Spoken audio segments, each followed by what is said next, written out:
She rode 3 days across open Texas to hand herself over to a stranger, and he tore the contract in half before she could say a word. If you've ever had someone take away your only plan and leave you standing in the dust with nothing but the clothes on your back and a grief you couldn't name, then you already know how Evelyn Hartwell felt the moment Rhett Callahan looked at her like she wasn't a debt to be collected, but a person worth saving.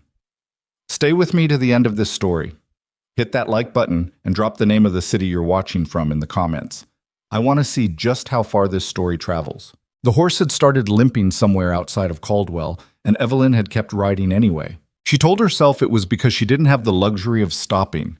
She told herself the mare could rest once they reached the Callahan property, that an extra hour on a tender hoof wouldn't ruin the animal. But the truth she kept pushing down beneath the practical thoughts, was that if she stopped moving, she would have to feel what she was riding toward. And she wasn't ready for that. 3 days on the trail from San Marcos had given her too much time to think and not enough to do about any of it. The land stretched out flat and indifferent around her, broken up by low brush and the occasional stand of live oak. The sky so wide it felt like it was pressing down on her shoulders. Texas in late November had a particular kind of cold to it, not the brutal, bone-splitting cold she'd heard about up north, but a damp chill that got into the cracks of you, into the places you hadn't bothered to button up because you'd left the house in a hurry back in June and had been making hurried decisions ever since. Her husband had been dead for 4 months. She kept having to remind herself of that, which struck her as strange. A woman ought to know, with certainty, that her husband was dead. But Daniel had always had a way of being absent even when he was present, coming and going on business she never fully understood, sending letters that told her a great deal without saying anything of substance. His death had felt, at first, like one more long absence. It wasn't until the creditors started showing up at the door that the permanence of it settled in. The first man had come 3 weeks after the funeral. Polite enough, hat in hand, standing on the porch of the little house in San Marcos that Evelyn had believed was hers. Alone, he'd said, taken out 18 months prior. Daniel had signed the papers himself. Evelyn had asked how much, and the number had made her sit down on the porch step without meaning to. After that, they'd kept coming. It turned out that Daniel Hartwell had been a man with ambitions considerably larger than his means, and a talent for borrowing against futures that never materialized. The house had a lien on it. The furniture was collateral for a merchant's debt she hadn't known existed.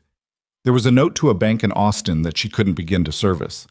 And then there was the contract, the one a lawyer named Beaumont had brought her in October, unfolding it on the kitchen table with the air of a man delivering news he found personally distasteful. The contract was with a rancher in Hays County. Name of Callahan. Rhett Callahan, operating out of a property called the Crosshatch. According to the contract, signed, dated, witnessed, Daniel had borrowed $700 from this Callahan 2 years ago, secured against Evelyn's labor. If Daniel died before repayment, the debt transferred to her. She would work it off at the standard rate for a household woman on a frontier property, which the contract specified at $8 a month. At that rate, with the interest that had accumulated, she owed the Callahan Ranch the better part of 3 years. Lawyer Beaumont had been careful to explain that the contract was legal. He'd been less careful about keeping the pity out of his voice. Evelyn had sat with it for 3 weeks. She'd written 1 letter to Callahan and received no reply. She'd considered fighting it and consulted the only other lawyer in San Marcos who told her the contract looked sound and she'd spend more fighting it than it was worth. She'd considered running in the small, shameful hours of the night and discarded that too.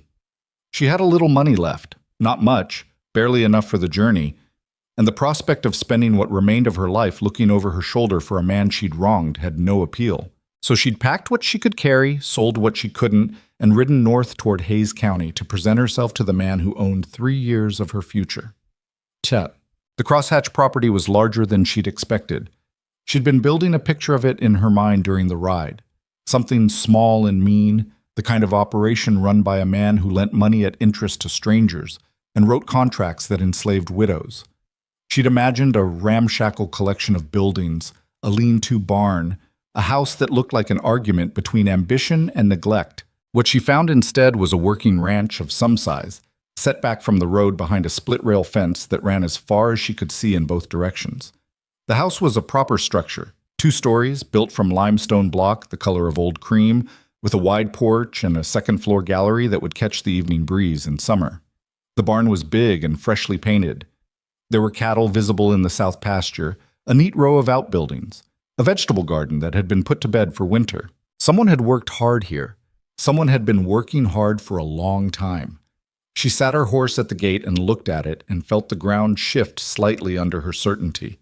She'd spent 3 days rehearsing her arrival as a confrontation. The wronged woman facing down the man who held her by the throat. It was harder to hold that posture facing a place that looked like this. A man came out of the barn before she'd finished looking. He was tall, taller than she'd expected, though she hadn't known she'd had expectations, and lean in the way of men who worked with their bodies rather than ate with them. Dark hair, worn a little long under a battered hat. He walked with the unhurried ease of someone on his own land, and he stopped about 15 feet from the gate and looked at her without speaking. "I'm looking for Rhett Callahan," Evelyn said. Her voice came out steadier than she felt. "Found him," the man said. She'd prepared a speech. 3 days on the trail, and she'd worked it down to something she felt good about. Direct, businesslike. No pleading in it. She'd introduce herself, acknowledge the contract, offer to begin work as soon as he was ready to receive her. She wouldn't beg and she wouldn't cry, and she wouldn't give him the satisfaction of seeing how frightened she was. "My name is Evelyn Hartwell," she said. "My husband was Daniel Hartwell, out of San Marcos. He borrowed money from you 2 years ago, and the contract says the debt passes to me. I've come to fulfill it." Callahan looked at her for a long moment. He had a weathered face, the kind that made it difficult to guess his age, somewhere in his 30s probably, though the sun and wind had drawn lines around his eyes that could have belonged to an older man. He wasn't wearing a gun. She'd expected a gun. "Get down off that horse," he said. "She's favoring her left foreleg." Evelyn blinked. "I'm aware of that." "Then get her off it." He turned and walked toward the barn. It wasn't an invitation exactly, but it wasn't a refusal either. Evelyn dismounted. Her legs complained about it, 3 days in the saddle, and led the mare through the gate and toward the barn. By the time she got there, Callahan was already crouched by a water trough, filling it. He stood when she entered and looked at the horse first, which Evelyn noted. "Let me see her foot," he said. He didn't wait for permission. He moved to the mare's left side, ran his hand down the leg with a practiced certainty, and lifted the hoof. The mare let him, which she didn't do for everyone. "Stone bruise," he said. "She needs rest and a poultice. You've been riding her hard." "I needed to get here." "Why?" The question caught her off guard. "Because the contract has a provision. If I didn't present myself within a reasonable period after Daniel's death, the amount owed doubles. I couldn't afford—" She stopped. She'd been about to say she couldn't afford the extra time. "I needed to comply with the terms." Callahan set the horse's foot down and straightened up. He looked at her, and she had the uncomfortable feeling of being read the way people read contracts, carefully, looking for the parts that might be important later. "You got the contract with you?" he said. She reached into her coat and pulled out the folded papers. They were worn along the creases from how many times she'd opened and read them during the past 3 weeks, trying to find something she'd missed. She held them out. He took them. He unfolded them and read them, and she watched his face and saw nothing useful in it. Then he folded them along the original creases and tore them in half. She heard herself make a sound. Not a word, just an intake of breath. He tore them in half again and dropped the pieces on the barn floor. "I don't want your labor," he said. He turned away and went back to tending the horse. Evelyn stood in the door of the barn and looked at the 4 pieces of paper on the floor and tried to understand what had just happened. Her mind kept skidding off the fact of it. The contract was gone. 3 years of servitude, torn up and dropped in the dirt. She waited for relief and found that what came instead was something closer to panic. "I don't understand," she said. "It's straightforward enough. It's legal. You can't just—" "It was a valid contract." "It was my contract," Callahan said, still with his back to her. "Mine to do with as I liked. I didn't want it when Daniel signed it, and I don't want it now." "Then why—" She stopped. "Why did you let him sign it?" He turned around then. His face had a complicated expression on it, something that wasn't quite guilt and wasn't quite grief, but sat somewhere near both of them.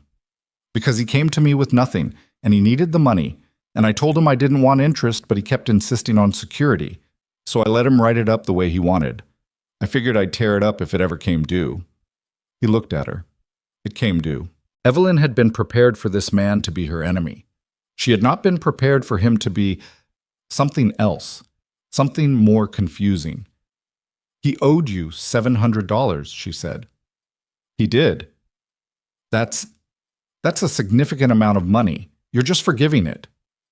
I'm not forgiving anything, Callahan said, with a flatness that wasn't unkind. Daniel's dead. What I'm doing is declining to collect it from someone who didn't borrow it. She looked at him for a long moment. Outside the barn, the light was going gold and long across the pasture. The mare had found the water trough and was drinking. I don't know where to go, Evelyn said. She hadn't meant to say it. It was a private thing, the kind of thing you admitted to yourself in the dark, but not out loud to a stranger. She felt her face heat up and looked at a point past his shoulder. I mean, she said more carefully, I came here with a plan, and the plan was to work off the debt, and now there's no debt. I'll need a moment to think about next steps. Callahan studied her. Where's your people? My parents are dead. I have a sister in Missouri, but there are circumstances. It's not an option. What about Daniel's family? They made their feelings about the marriage clear when it happened. They made their feelings about the money situation clearer when he died. She kept her voice even. I don't have anywhere to go. There. She'd said it plain. 3 days on the trail and 4 months of being methodically stripped of everything. The house, the furniture. The last assumption that there was a floor beneath her. And here she was, in a stranger's barn in Hayes County, with no plan and no money, and the light coming in golden and indifferent through the barn door. Rhett Callahan looked at her for a long moment. He didn't look pitying, which she was grateful for. He looked like a man working through a problem. There's a room in the house, he said. Back bedroom. Nobody uses it. You can have it until you figure out something else. She opened her mouth. It's not charity, he said, before she could object. I need someone to handle the kitchen and the house through the winter. My cook left in September, and I haven't replaced her. You do the cooking and the cleaning, I'll give you room and board and $2 a week. That's a fair arrangement. It was a fair arrangement. It was, if she was being honest, considerably better than the one she'd ridden 3 days to accept. All right, she said. The back bedroom was small but clean, with a window that faced east and a quilt on the bed that someone had made by hand a long time ago. Evelyn set her bag down on the floor and looked at the room and thought, this is what the bottom looks like. She'd come from a family that had never been wealthy, but had always been comfortable. Her father had run a dry goods store in Nacogdoches, and there had always been enough. She'd married Daniel at 22, believing she was marrying a man with prospects, and she'd spent 8 years in San Marcos managing a house and waiting for the prospects to materialize. They hadn't. She'd understood that toward the end, though not the full extent of it. She'd understood that they were stretched thin. She hadn't understood the contracts and the loans and the promises made in her name. She sat down on the edge of the bed and put her face in her hands and allowed herself, for exactly 10 minutes, to feel the weight of all of it. Her husband was dead. She was angry at him, still, constantly, with a ferocity that frightened her sometimes. And she was also grieving him, and those two things existed in her at the same time, and she didn't know how to separate them. He had been, in many ways, a foolish man, a vain man, a man who wanted to believe himself bigger than he was, and had borrowed against futures that never came to make it feel true. She had loved him anyway, which she was starting to think said something about her that she didn't entirely like. 10 minutes. Then she got up, wiped her face, and went to find the kitchen. The kitchen was in better shape than she'd expected. The stove was a good one, a large cast-iron range that someone had kept clean. The pantry was reasonably stocked, if not elegantly. She found flour, cornmeal, dried beans, salt pork, a wheel of hard cheese, some dried peppers. There was a root cellar, she discovered, that still had potatoes and onions from the fall harvest. She made a pot of beans and cornbread, the simplest thing she knew. And when it was done, she set it on the kitchen table and found that Callahan had come in from outside and was washing his hands at the basin. I hope beans is acceptable, she said. I can do something more involved tomorrow, once I know what you have. Beans is fine, he said. They ate in the kitchen, which felt informal and strange. Evelyn had expected a dining room, a degree of formality, some structure that would tell her where she stood. Instead, they sat across the table from each other with the beans and the cornbread between them and the evening settling outside the window. "There's a hand named Cutter who sleeps in the bunkhouse," Callahan said. "He'll take breakfast at 6. Then there's Tucker, sir. He's older, his knees are bad. He does the books for me when I need them done. He's been taking his meals in the main house." "I'll plan for 3 then," Evelyn said. 4. I don't eat small." She looked up and found to her surprise that he was almost smiling. "Almost." 4, she said. "Understood." They ate without much conversation after that, but it was a silence that didn't feel hostile. Evelyn had lived with silence for a long time. 8 years of Daniel's absences had made her comfortable with it, and this quiet felt more settled than most. The house had a solidity to it. The walls were thick, and the fire in the stove kept the kitchen warm against the November chill outside. She washed the dishes after they ate, and Callahan disappeared somewhere, and she found her way back to the back bedroom and lay in the dark and listened to the unfamiliar sounds of a strange house. She thought about the 4 pieces of paper on the barn floor. She wondered if he'd swept them up or left them there. She thought about the way he'd said, "I'm not forgiving anything," with a flatness that meant something she hadn't fully worked out yet. She thought about Daniel, the way he looked when she'd first met him, at a dance in Nacogdoches, laughing at something she'd said. She thought about the box of letters she'd left behind when she'd sold most of what she owned. Not left behind accidentally, but on purpose, because she didn't want to carry them and she couldn't throw them away, so leaving them seemed like the in-between thing. She thought about the quilt she was lying under, which someone had made by hand, and wondered who. She fell asleep before she'd finished the thought. Babam. She was up before dawn. It was habit, partly. She'd always been an early riser, one of the qualities Daniel had found charming early in the marriage, and mildly irritating later. But it was also something else. She needed, in some very direct way, to be useful.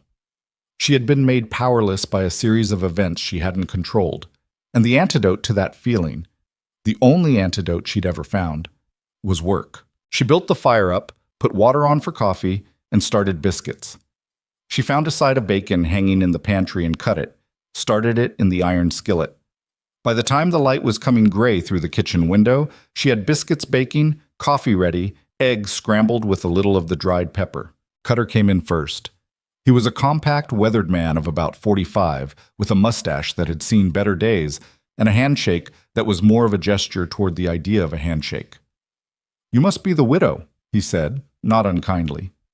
"Evelyn Hartwell," she said. "Cutter. Just Cutter." He poured himself coffee and sat down and looked at the food on the table with the expression of a man who had expected much less. "Rhett said someone was taking over the cooking. Didn't say it'd be an improvement." "Who was doing it before?" "Rhett, mostly. He does all right with beans and meat, not so well with anything that requires patience." Tucker was next, a tall, loose-jointed older man who moved carefully and wore spectacles on a cord around his neck. He nodded at Evelyn with a formality that she found unexpectedly reassuring and took his seat and ate with the focused appreciation of someone who took food seriously. Callahan came in last. He'd been up already. She'd heard him moving through the house before she'd started breakfast, and he came in with the cold of the morning still on his coat and sat down without ceremony. "Biscuits," he said. "Is that a complaint or an observation?" Evelyn said. Cutter hid a smile in his coffee cup. "Observation," Callahan said, and reached for one. It was a small thing, but Evelyn had learned over the years that it was the small things you could trust. The days took on a shape. She cooked breakfast and managed the house through the morning, the endless mechanical work of it, laundry and sweeping and keeping the fires from dying. And in the afternoon, she found that she couldn't stay inside. She started walking the property, at first just to the kitchen garden and back, then farther. The crosshatch was beautiful in a way that crept up on you. The land rolled gently west toward the hills, and there were creekside pecans and cedar brake draws, and along the south fence line, a view that opened up to something vast and quiet. One afternoon, she found herself at the fence, watching a group of cattle in the lower pasture, and Callahan came up beside her. "You're not afraid of them," he said, as a small observation. One of the cattle had come to the fence and was regarding her with wide, placid eyes. "I grew up in East Texas," Evelyn said. "My father kept a few head. Not like this." She gestured at the spread of animals in the pasture. "How many do you run?" "About 400 head, more by spring, if the calving goes well." "You manage that with just Cutter?" "Had 3 hands until September. The other 2 lit out for the north when one of them got a letter from a cousin saying there was work in Colorado territory.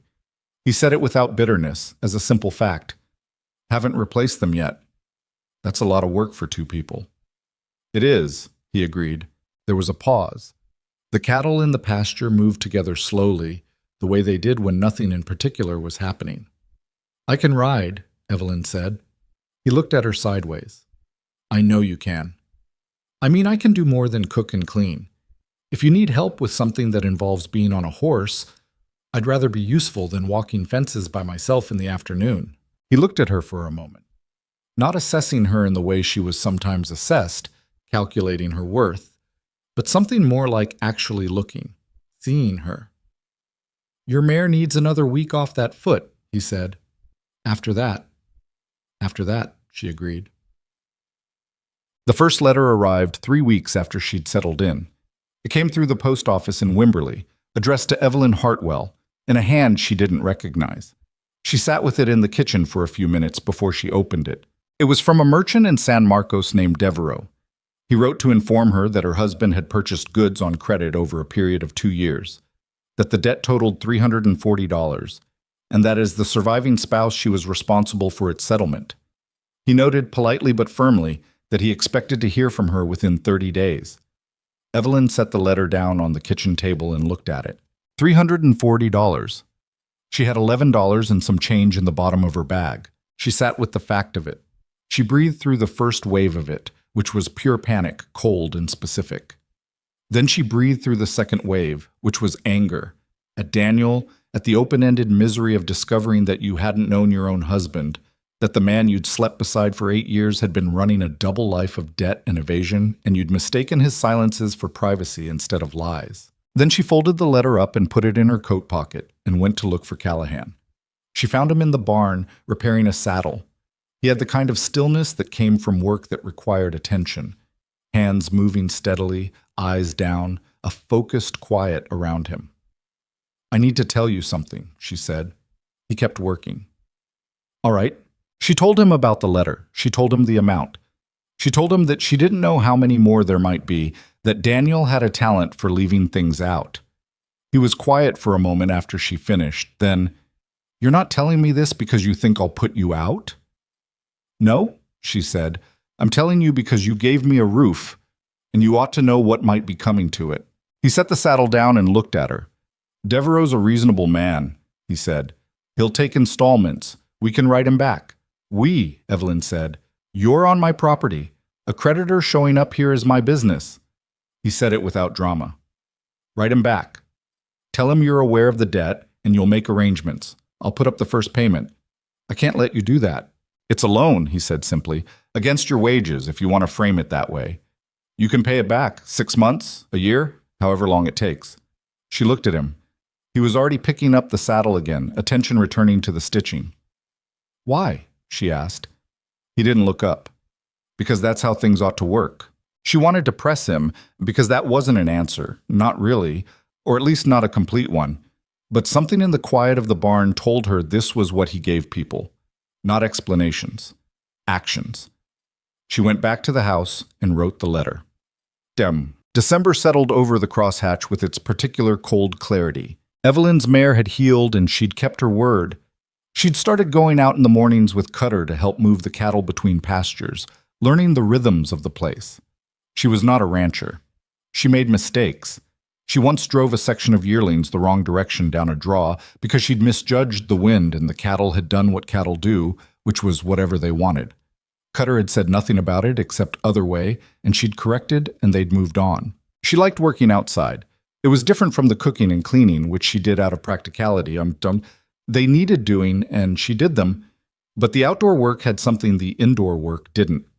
It was harder to think about Daniel when you were counting cattle in a November pasture. The thoughts had less room to move. Callahan had started talking to her more. She'd noticed it gradually.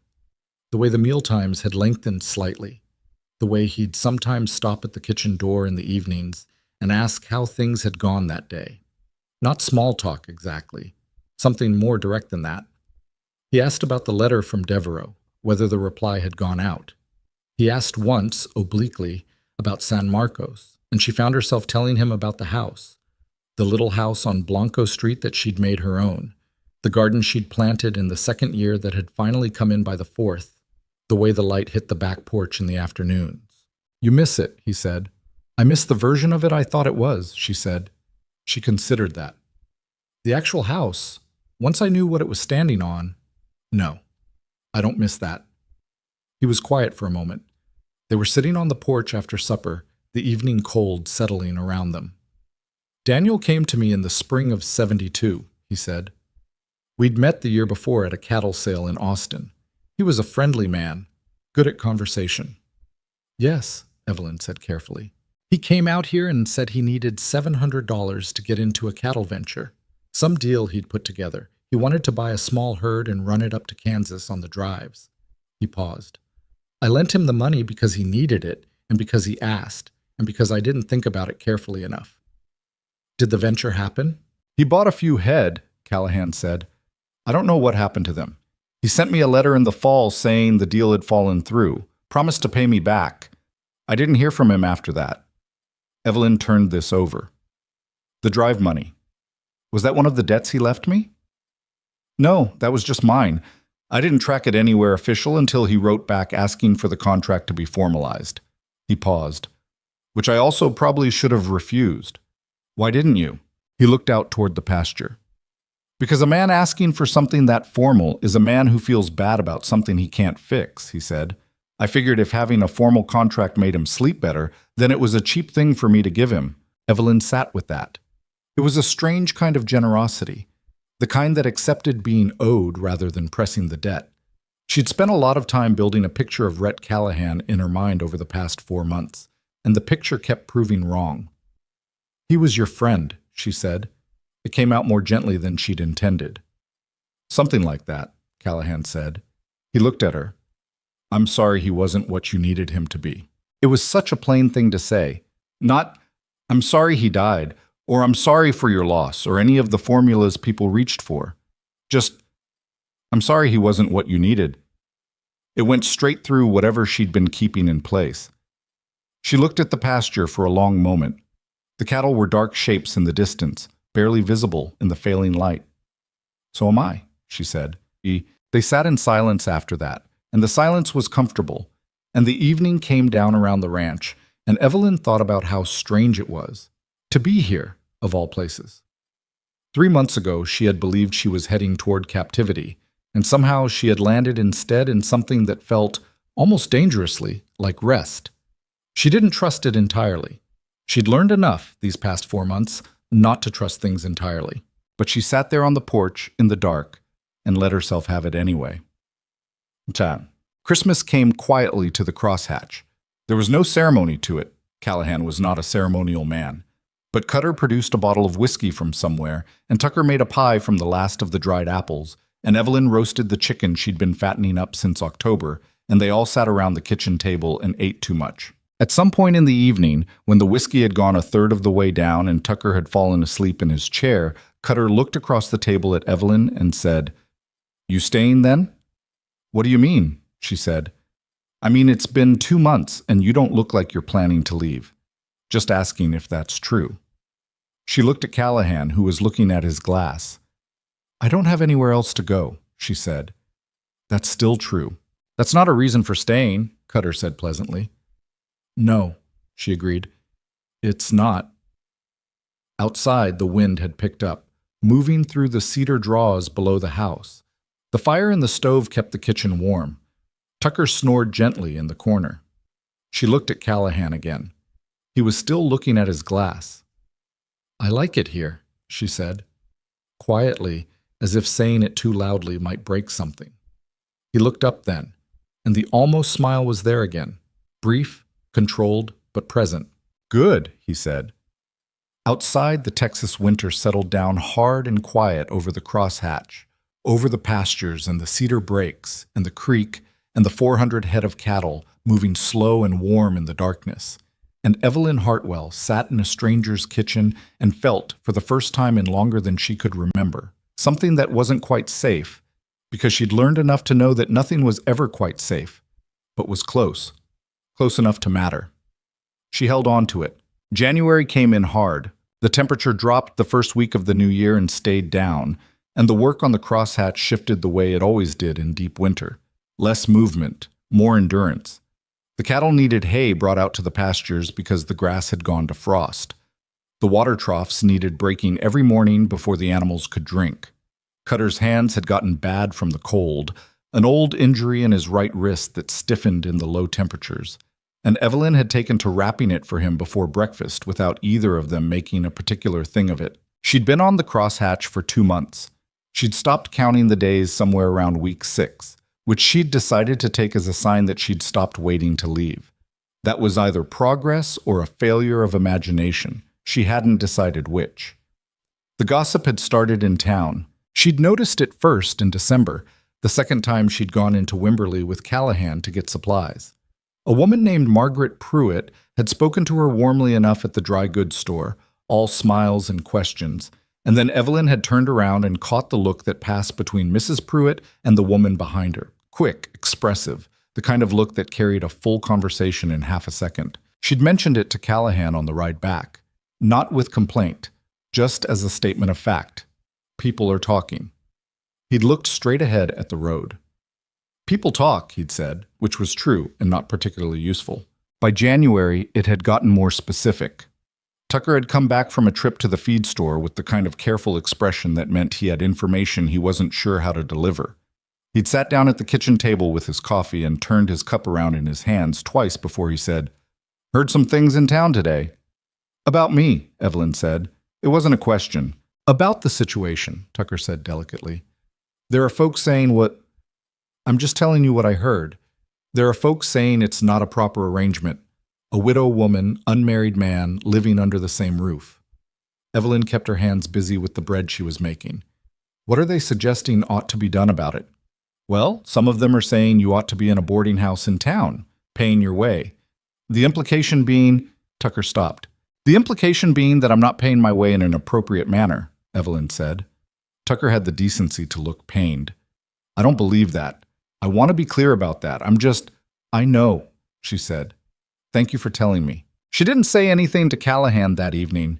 She turned it over in her mind the way you turn over a stone to see what's underneath, not because you expect to like what's there, but because not knowing is worse. She understood the talk. She even understood in a grim and practical way why it existed. A woman alone on a man's property was an arrangement that frontier communities watched closely because the frontier had a way of making people's survival dependent on their reputation, and reputation was a thing people guarded collectively. What bothered her was the particular shape of the insinuation. She had come here with nothing. She was working for her keep. The idea that she was somehow leveraging her position, trading on something other than labor, it sat in her chest like a bruise. She said nothing. She made bread and did the washing and went out in the mornings with Cutter and kept her head up in town. In February, a letter arrived from a woman named Clara Yunt, who identified herself as the wife of a deacon at the Wimberley Church. Mrs. Yunt wrote to express in careful language that the community would feel much more comfortable with the current arrangement if Mrs. Hartwell were to take up residence in the town boarding house, operated by a respectable widow named Agnes Cole. Mrs. Yunt understood that finances might be a difficulty, and she would be willing to help solicit contributions from the ladies' circle to assist with the costs. Evelyn read the letter twice. Then she put it in the stove. She thought about writing back and decided against it. She thought about doing nothing and decided that wasn't right either. She did what she'd started doing with hard things. She went outside. The cedar brakes below the south pasture were quiet in the February morning, the ground hard underfoot, her breath coming in small white clouds. She walked until the house was small behind her, until the only sounds were the creak and the wind in the cedar, and then she sat on a limestone outcrop and looked at the hills to the west and tried to be honest with herself. The letter wasn't entirely wrong, was it? There was something here, something she hadn't named, that she wasn't going to name. that lived in the way a conversation at supper could stretch out for an hour before either of them noticed, that lived in the fact that she knew now how he took his coffee and what made him almost smile, and the way his voice got quieter when he was trying to say something important, something that made her angry at Daniel in a complicated way, because she hadn't expected to feel anything like this again, and certainly not this soon. And it felt disloyal, and also felt like none of Daniel's business anymore, which made her angrier. She sat with all of that for a while. Then she went back to the house. Callahan was at the kitchen table when she came in, going through the account book. He had a habit of spreading papers across the kitchen table when Tucker wasn't using the little study off the front room, and Evelyn had given up being annoyed by it. "I need to tell you about the letter," she said. She told him. All of it. The Pruitt woman. What Tucker had heard in the feed store, the letter from Mrs. Yount and its charitable offer. He listened without interrupting. When she finished, he was quiet for a moment. "What do you want to do?" he said. She sat down across from him. "I want to stay," she said. "That's the honest answer. I don't want to go to Agnes Cole's boarding house, and I don't want to be managed by a deacon's wife, and I'm not going to take their money." She paused. "But I'm also aware that this is your property and your reputation, and if the talk is causing you problems with buyers or neighbors or anyone who matters to the ranch, then that changes things." He looked at her steadily. "It hasn't caused me problems. Yet." "Evelyn," he said. It was the first time he'd used her first name directly, without it being part of a sentence. Just her name, standing alone. "I don't make decisions about my property based on what Margaret Pruitt thinks." "That's admirable," she said. "It's also easy to say in January when nothing's happened yet." He held her gaze for a long moment. Then he looked back at the account book, which meant the conversation was closing.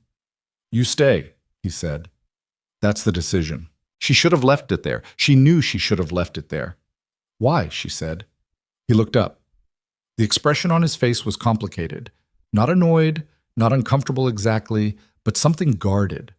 The look of a man who had given an answer and found the question still standing. "Because you're good for this place," he said finally. "Because Cutter's wrist doesn't hurt as much. Because the food is better. Because Tucker has someone to talk to who actually listens." He looked back at the account book. "That's enough reasons." It was. She decided to let it be enough. She got up and started on supper.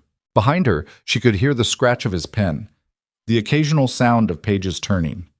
Outside, the February wind moved through the cedar brakes, and the fire in the stove held steady, and Evelyn Hartwell stood in a kitchen that wasn't hers and felt something she didn't have a clean word for, something that sat between gratitude and want, and a grief she hadn't finished with yet. And she stirred the pot and kept her mouth shut and let the evening come. The second letter arrived on a Thursday in early March, and this one was not from a deacon's wife. It was from a company called Ashford & Teller, Debt Collection, out of San Antonio. The letterhead was heavy, cream-colored stock, the kind meant to communicate weight and authority. The writing was precise and formal and entirely without warmth. The letter informed Evelyn that Ashford & Teller had acquired, for collection purposes, several outstanding debts of the late Daniel Hartwell. These included a loan from a private investor in Houston totaling $480, a promissory note to a land speculation company totaling $220, and a merchant credit account in San Antonio totaling $95. The combined total, with accumulated interest, was $807. At the bottom of the letter, a sentence that Evelyn read 3 times. In the event that immediate settlement cannot be arranged, Ashford & Teller is prepared to offer an alternative arrangement, details of which can be discussed in person at a time of Mrs. Hartwell's convenience. She took the letter to Callahan. He read it without expression. When he was finished, he set it down on the table. He didn't speak for a moment. $800, she said. "I can read," he said quietly. "That's on top of this Devereaux debt, which isn't paid off yet, and whatever other ones might still be out there." She could hear something in her own voice that she didn't like, a thin, high note that was the edge of panic. She pushed it down. Daniel was busy. "He was," Callahan said. "The alternative arrangement," Evelyn said. "That's labor. That's what they do. Debt collection firms. They acquire the debt, and then they offer to settle it against labor contracts. Years of it, in some cases." She'd talked to enough people in San Marcos to know how it worked. I may have gone from 3 years to 7. Callahan looked at the letter again. Who's handling this for them? It doesn't say. A representative, they said, coming to meet in person. She paused. It says they'll contact me to arrange a time. Through what address? She stopped. Through the post office in Wimberley. That's all they have for me. So they don't know you're here. Not yet. He nodded slowly. He was thinking.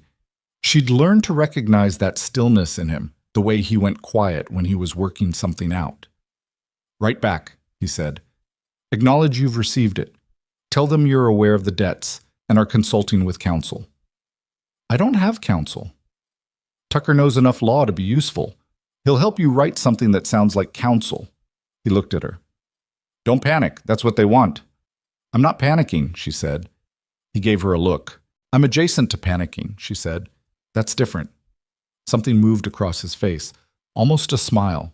Almost not. Write the letter. Give yourself time. We'll work out what to do. We. He kept saying that. We'll write. We'll work out. She kept noticing it and not saying anything about it, because she was afraid that if she acknowledged it, it would stop. She wrote the letter. Tucker helped her, producing from somewhere a reliable grasp of formal correspondence and an ability to phrase things in ways that implied consultation without stating it directly. The letter went out Friday's post. Spring came to the crosshatch the way it always came to that part of Texas, sudden and insistent, like someone throwing open windows that had been closed all winter. The pecan trees along the creek leafed out in the first warm week of March, and the bluebonnets came in along the fence lines, and the cattle in the south pasture moved differently in the warmer air, less huddled, more spread out. Evelyn had started a kitchen garden. She'd asked Callahan about it in late February. There was a plot behind the house that had been gardened once and gone fallow, and he'd said yes without making a thing of it. She'd spent a week in early March turning the soil and amending it and planning what to put in. It was her garden in the way that nothing on the crosshatch was actually hers, but she'd staked it out and dug it up, and she knew where everything would go, and that was close enough. Cutter had come to look at it one afternoon and stood at the edge of it with his thumbs hooked in his belt. Tomatoes, he said, and beans and squash and some herbs along this edge, she said. I thought peppers here, where it gets the afternoon light. Rhett likes peppers, Cutter said, with an absolute absence of anything in his voice. I know, Evelyn said, also with an absolute absence of anything in her voice. Cutter picked up his hat, turned it over, put it back on. Nice garden, he said, and walked away. The representative from Ashford and Teller arrived on a Wednesday in late March. His name, he'd written in his reply to Evelyn's letter, was Gareth Lorne. He'd proposed meeting at the dry goods store in Wimberley, which Evelyn had agreed to because it was a public place, and because she had no intention of letting this man come to the crosshatch. She'd asked Callahan to come with her, not as a protector, she was clear about that, but because he knew the region and the people and the legal landscape in ways she didn't, and because she wanted a witness. He came. He drove the wagon in from the ranch and tied it at the post outside Garfield's dry goods and didn't say much on the way in. Gareth Lorne was a trim man of about 50, with the kind of careful grooming that announced he considered himself a professional. He wore a good coat, carried a leather case, and had the practiced warmth of someone who had learned that warmth was a useful tool. He stood up when Evelyn came in, extended his hand, thanked her for her time. This is Rhett Callahan, Evelyn said. He ranches in this county. Lorne looked at Callahan with a brief, assessing glance. I wasn't aware this was a joint meeting. It isn't, Callahan said. I'm just here. Lorne's smile thinned slightly, but held. They all sat down on the chairs that Mr. Garfield had arranged at the back of the store with the tact of a man who rented out his space for these kinds of conversations regularly. Lorne opened his leather case and laid out papers with the efficiency of someone who had done this many times. He explained the debts in detail, amounts, dates, interest rates. He explained that Ashford and Teller had acquired them legally from the original creditors at a discount, and that the full amount was now owed to his company. And the alternative arrangement, Evelyn said, when he'd finished the recitation. Yes. He folded his hands. We found in many cases that direct settlement is simply not possible for surviving spouses. The amounts involved can be quite large. What we offer is a labor contract.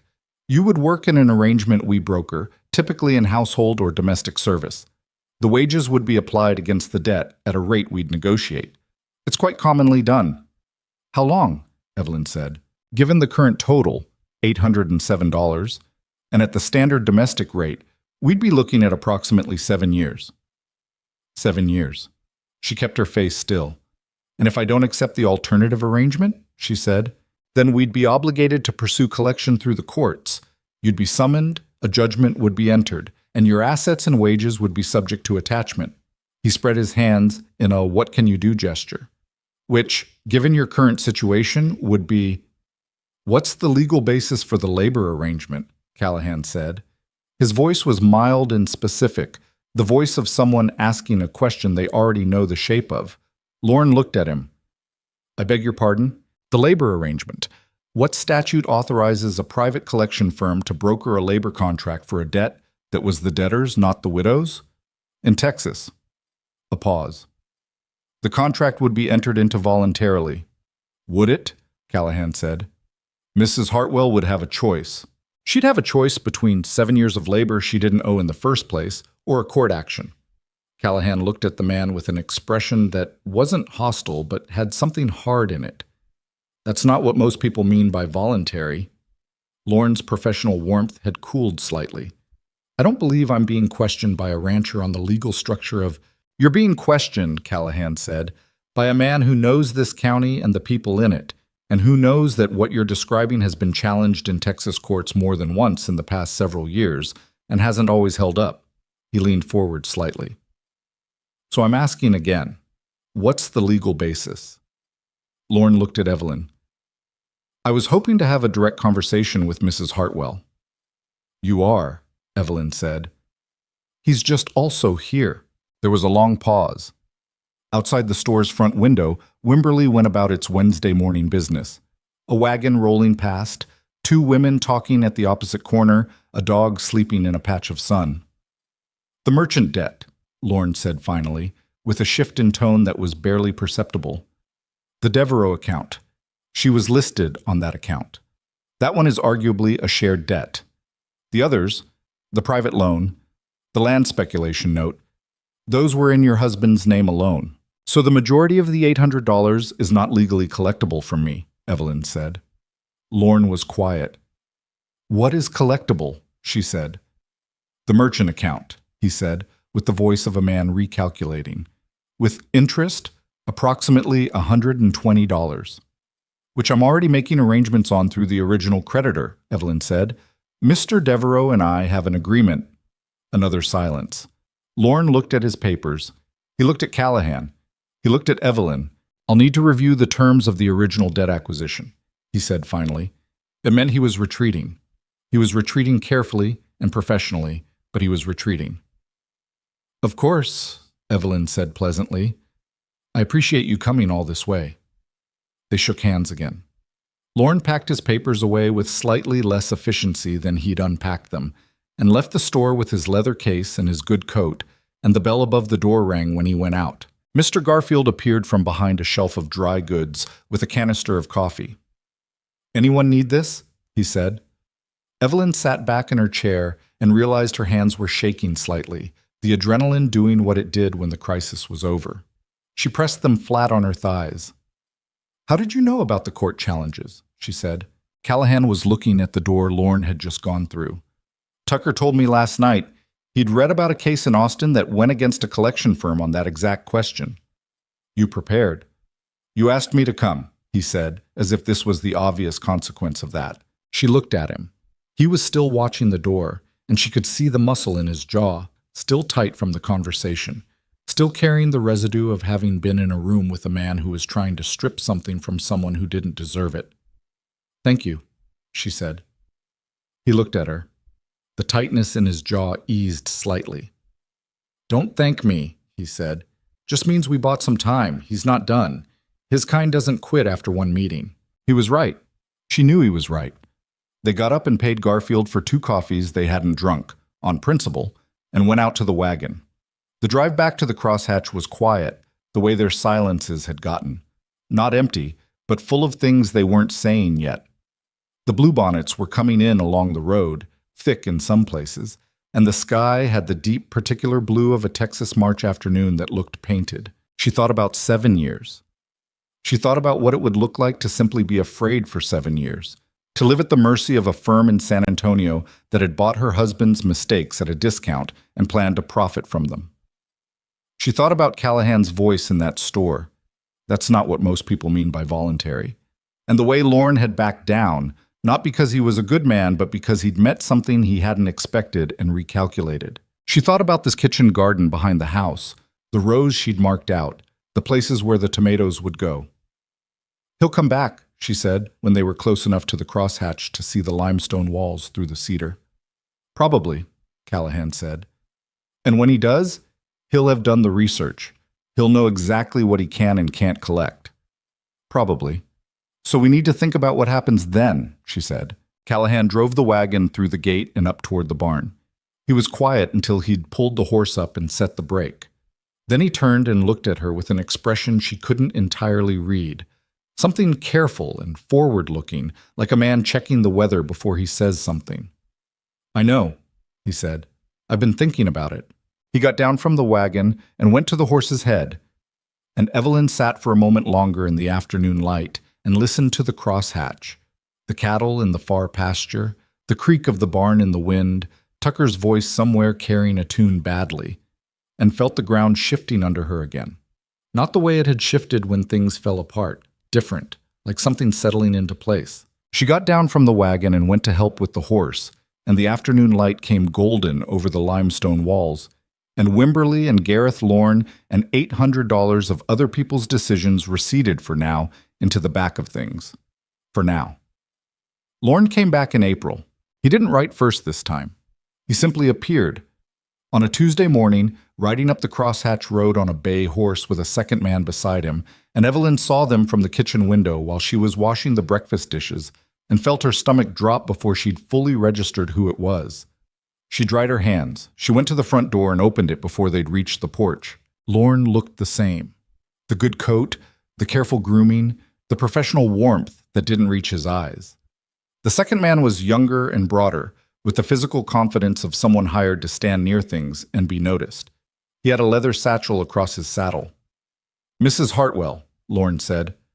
"I apologize for arriving without notice. I happened to be in the county on other business." "No, you didn't," Evelyn said. A brief pause. "I've completed my review of the debt acquisitions," he said. "I'd like to discuss the findings."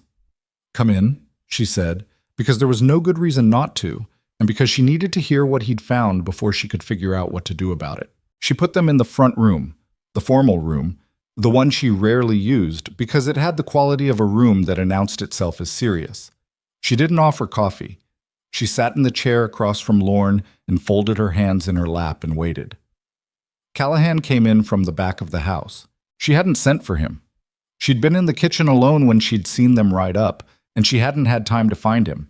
And yet here he was, coat on, hat in hand, moving through the front room with the particular ease of a man on his own ground. Lorne looked at him. "Mr. Callahan." "Lorne," Callahan said, and sat down in the chair nearest the door. The second man, the one with the satchel, had positioned himself near the front window. Callahan looked at him once, briefly, and then didn't look at him again, which Evelyn suspected was its own kind of message. Lorne opened his case. He laid out 3 documents, new ones, typed rather than handwritten, with different headings than the previous ones. "After reviewing the original acquisition terms," he said, "I'm prepared to confirm that the private loan and the land speculation note are not, strictly speaking, collectible from you as the surviving spouse under current Texas law." "We know that," Evelyn said. "However," Lorne continued, and the word had weight to it, "the merchant account, the Devereaux credit, was listed jointly, as was a boarding account in San Antonio that your husband maintained." He slid one of the typed documents toward her. "The boarding account was not in the original letter I sent you. It came to our attention during the review. The amount with interest is $63. Evelyn looked at the document. A boarding account. Daniel, in San Antonio, boarding somewhere she'd never heard of, running up a tab she'd never known about. She pushed the thought of what that implied to one side. She could be angry later, and focused on the numbers. So the legitimate collectible amount is the Devereaux account, which I'm already paying, plus $63 for a boarding house, she said. That's correct, Lauren said. She waited. There was more. There was always more. However, he said again, there is a second matter. He slid the second document across. During our research into your husband's estate, we identified a promissory note that was signed not by your husband alone, but jointly, by both Daniel Hartwell and Evelyn Hartwell. She looked at it. She looked at her name on the document, the full signature, Evelyn Grace Hartwell, above a date in the spring of 1871. I didn't sign this, she said. The signature appears to be yours. It isn't. She looked at it again. It was close enough that someone who didn't know her hand could be fooled. But the loop on the E was wrong, and she'd never put the period after Mrs. that appeared on this document. Someone forged it. Lauren's expression didn't change. That's a significant accusation. It's also the truth. She pushed the document back across the table toward him. Who is the creditor on this note? A private investor.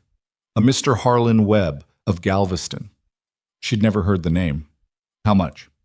$300. With interest, $340. $340 on a forged signature. She looked at Callahan. He was watching Lauren with an expression that had gone very still and very specific. Where is this Mr. Webb now? Callahan said. He's deceased. The note passed to his estate, which engaged our firm for collection. Convenient, Callahan said. I beg your pardon? Convenient that the man who supposedly witnessed a signature is dead, Callahan said. Makes it harder to ask him about the signing. Lauren's professionalism developed a hairline crack in it. Mr. Callahan, I'd ask you to be careful about implying. I'm not implying anything, Callahan said. I'm noting a fact. Evelyn looked at the document again. $340. She thought about what that number meant against what she had. Her $2 a week, what she'd saved, the arrangement with Devereaux that was eating into it. She thought about 7 years, and about Lauren's alternative arrangement, the labor contract. She thought about the second man by the window who still hadn't moved. What are you proposing? She said, flat and direct. Lauren straightened slightly. Given the complexity of the situation, the forged signature claim, the existing payment arrangements, I'm authorized to offer a consolidated settlement, all debts, legitimate and contested, settled against a single labor contract. 4 years, household service, with our firm brokering the placement. He folded his hands. It's quite reasonable given the total exposure. 4 years this time. He'd come down from 7. She looked at him. She looked at the document with the forged signature, at her name written in a hand that wasn't hers on a note she'd never seen. And she felt something in her shift, not break, not collapse, but harden, like something that had been soft getting cold. No, she said. Mrs. Hartwell, no. She said it the same way the second time without raising her voice. I'm not going to sign a 4-year labor contract to settle a debt I didn't owe and a note I didn't sign. That's my answer. Lauren looked at her for a long moment. Then I'll be forced to pursue a legal remedy. Then pursue it. He looked at Callahan. Callahan looked back at him with an expression that contained nothing threatening and nothing yielding, just presence, patient and solid. We'll be in contact, Lauren said. He gathered his documents, put them back in the case. He stood. One more thing, Callahan said. Lauren paused. You rode out here without notice, Callahan said. You brought someone with you who hasn't introduced himself or stated a purpose. He looked at the second man by the window, who had the grace to look slightly uncomfortable. I understand why you might think that approach works on a widow woman living alone. I want you to understand that it doesn't work here. He stood up too. He had a few inches on Lauren, and he didn't use them aggressively. Just stood. Next time you have business with Mrs. Hartwell, you write first. Lauren held his gaze for a 3 count. Then he nodded, a minimal, professional nod, and went to the door. The second man followed him without having said a word. Evelyn sat in the front room and listened to their horses leave, the sound fading down the crosshatch road. When the hoofbeats were gone, she became aware that she'd been holding herself very straight and very still, and she let herself unbrace slightly. The signature is forged, she said. I know, Callahan said. Daniel didn't just borrow money he couldn't repay. He signed my name to a debt I didn't know about. I know. She turned the document over in her mind. Her name on a note in Galveston, on some dead man's paper, sold to a collection firm for pennies. I don't know if he thought I'd never find out, or if he planned to pay it before it mattered, or if he just didn't think about it, Callahan said quietly. That might be the worst one, she said. She stood up and went to the kitchen, because the kitchen was where she thought most clearly, and she needed to think. Callahan followed and sat at the table without being asked, which had become its own kind of habit. Tucker can help with the forgery claim, he said. If it goes to court, a handwriting comparison. That costs money, Evelyn said. And time. And standing in front of a judge and arguing that my dead husband forged my name. She started coffee, hands busy, mind working. Even if I win, I've spent money I don't have and given Lauren's firm a year of pressure to work with. So what do you want to do? She turned and looked at him. There was a question she'd been circling for the better part of 3 weeks, since the wagon ride back from Wimberley, since he'd said I've been thinking about it and left it there. She'd been waiting for him to finish the thought. She was beginning to understand that he wasn't going to finish it unless she pushed. You said you'd been thinking about it, she said, on the way back from meeting Lauren the first time. You said you'd been thinking about what happens when he comes back. I did. What were you thinking? He looked at her for a long moment. The kitchen had the mid-morning quiet of a weekday. Cutter was out with the cattle. Tucker was somewhere with his books. The house was theirs. I was thinking, he said carefully, that there are ways to make you harder to collect from. She waited. A married woman's debts are her husband's, he said. A husband's debts are not automatically his wife's. Not in Texas, not since the last revision to the married women's property statutes. He said it precisely, the way Tucker said things when he wanted to be sure they were heard correctly. If you were married, the pre-existing debts from your first marriage would not automatically attach to your new husband's property. Lauren's firm would have a much harder time. The kitchen was very quiet. That's a practical argument, Evelyn said. It is. For a practical solution. Yes. She turned back to the coffee because she needed something to do with her hands. She poured 2 cups and set one in front of him and sat down across the table. Is that the only reason you're raising it? She said. He wrapped his hands around the cup. He didn't answer immediately, and she found herself respecting that he didn't reach for a quick answer, that he sat with the question the way it deserved. No, he said. She looked at him. He looked at her. The morning light came in through the kitchen window and lay across the table between them, and the fire in the stove held steady. I'm not asking out of obligation, he said. The words had a careful quality, like he was choosing them from a larger number and discarding the ones that weren't right. I want to be clear about that. I'm not asking because Lauren showed up, or because it's legally useful, or because people in town are talking. He paused. I'm asking because you've been here 5 months, and it would be wrong not to say it plain, so I'm saying it plain. You're saying it in a very roundabout way for someone saying it plain, Evelyn said. Something crossed his face. Not quite a smile, but related to one. I want you to stay, he said. Not because you cook or because Cutter's wrist is better. Because when you're not here, the place is different.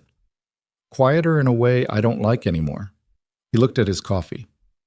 I know it's too soon. I know you're still working out your feelings about Daniel. I'm not asking you to have settled everything. I'm asking if there's something here worth considering. Evelyn sat with that. She thought about everything she'd been not naming for 5 months, the thing that lived in stretched-out suppers and the way she knew how he took his coffee. There's something here, she said. He looked up. I don't know what to do with it yet, she said. I'm still angry at Daniel, and I know that anger needs to go somewhere useful before I can trust my own judgment about much else. She was being honest, trying to, the way you tried to be honest when it mattered. But there's something here. He nodded. He didn't push it further, which was also the right thing. Then we have time, he said. They drank their coffee, and outside the bluebonnets were still going, thick along the fence lines, and the morning went on the way mornings did, with work waiting on the other side of it. It was Cutter who told them about the meeting.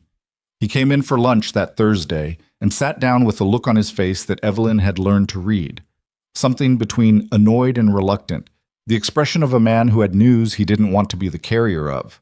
"Heard something in town this morning," he said. "Stopped at Haskell's to pick up some wire." "And?" Callahan said. "Lorne's been talking."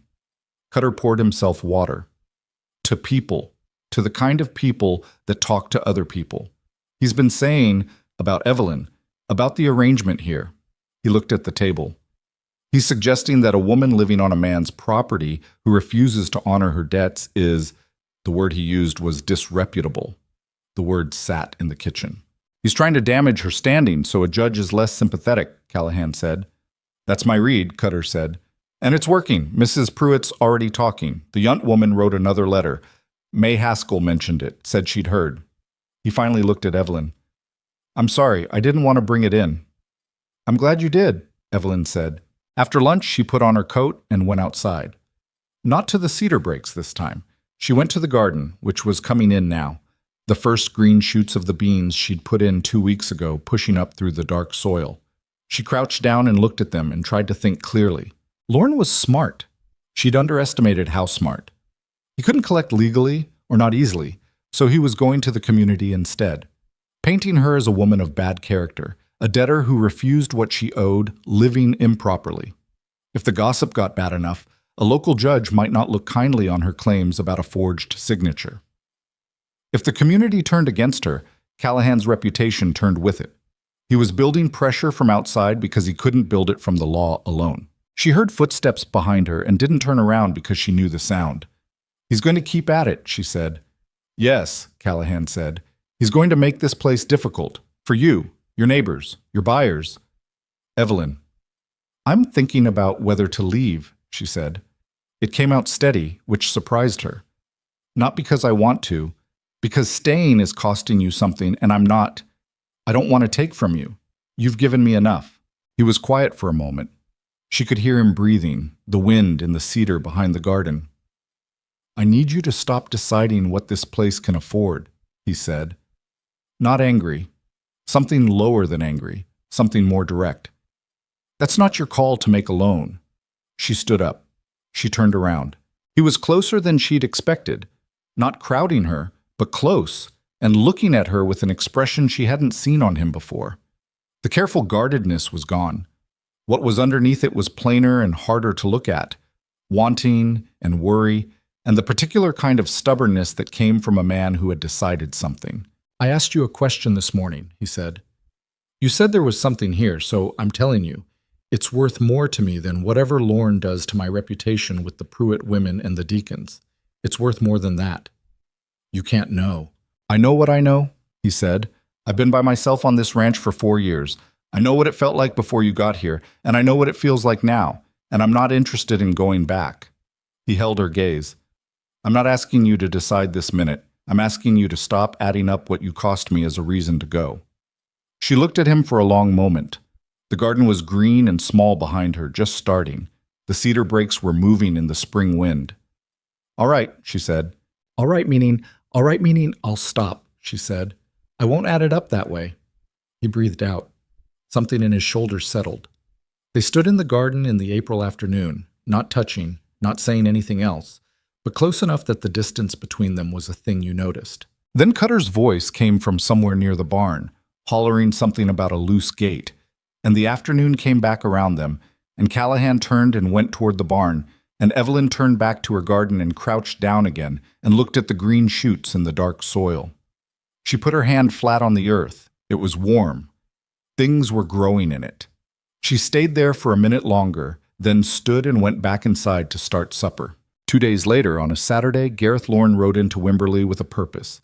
Evelyn wasn't there when it started. She was at the crosshatch, hanging laundry in the April wind, when Tucker came back from town with his jaw set in a way that meant something had happened. She got the story in pieces, Tucker telling it carefully, and Cutter filling in the parts that Tucker was being diplomatic about. Lorne had gone to Haskell's feed store, which in Wimberley functioned as the main gathering point for men on a Saturday morning. He'd told the story of Evelyn's debts, loudly, with the particular framing of a man who wanted his version to be the established one before anyone else's arrived. He'd said that Mrs. Hartwell had refused to honor legitimate obligations. He'd said that she was living off a generous man's charity while evading what she owed. He'd said, and this was the part Cutter told her, watching her face carefully, that a woman who arrived at a stranger's ranch with nothing and had stayed 5 months without a proper arrangement was a woman whose character was open to interpretation. He'd said it in a room with 8 men in it on a Saturday morning. Callahan had been in the room. Tucker said it carefully. He stood up. Evelyn looked at him. What happened? Tucker glanced at Cutter. He didn't hit him, Cutter said. In case you're wondering. I wasn't... She stopped. What did he do? Cutter pulled his hat off, turned it over. He had the expression of a man who'd witnessed something he was still processing. He stood up and he told every man in that room, and I mean everyone, including Haskell and both the Reiner brothers and Tom Aldridge, who runs the Wimberley Bank, that Mrs. Hartwell was a woman of unimpeachable character who had been defrauded by a collection firm attempting to collect debts that weren't legally hers. He paused. He said it the way you say things when you mean them so much they come out quiet. And Lorne? Lorne tried to argue the point.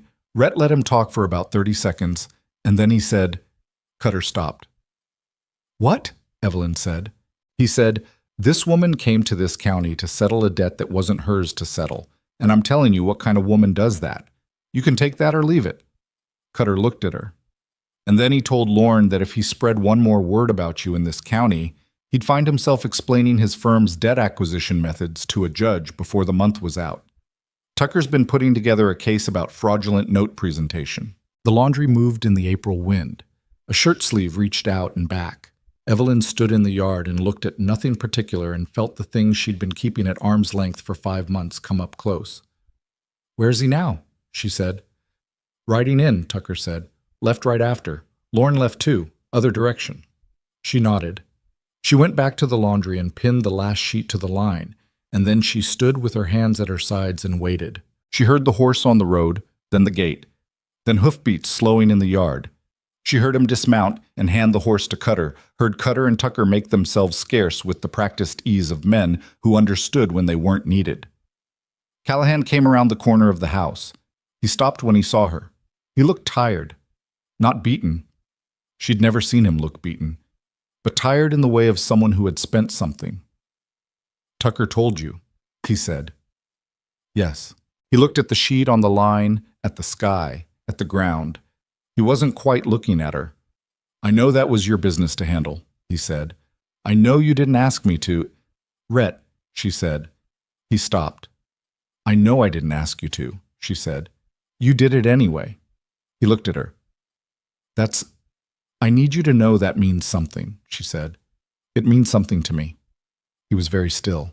I'm not ready to say yes to everything, she said. I want to be honest about that. I still have things to work out that are mine to work out, and I don't want to say something important before I can mean it fully. She took a breath. But I want to stay. Not because I have nowhere else to go. I think I could find somewhere else, if I really needed to. I want to stay because this is where I want to be. He looked at her for a long time. Then he nodded. A real nod. Not just the minimal professional kind. And something in his face settled into something that wasn't relief exactly, but was related to it. That's enough, he said. Behind them, the sheet moved on the line in the April wind, and the cedar brakes threw their shadows long across the yard, and the afternoon sat around the crosshatch easy and complicated and entirely unresolved, the way real things were. The thing about saying I want to stay was that it didn't resolve anything. Evelyn had known that even as she'd said it, that the words were true but incomplete, the way a first step was true but incomplete when you still had a long road in front of you. She'd gone to sleep that Saturday night feeling something she hadn't felt in a long time, something close to solid ground, and woken Sunday morning with all the unfinished business of her own interior sitting on her chest like a stone. She lay in the back bedroom and looked at the ceiling and let herself be honest. She had said there was something here. She had meant it.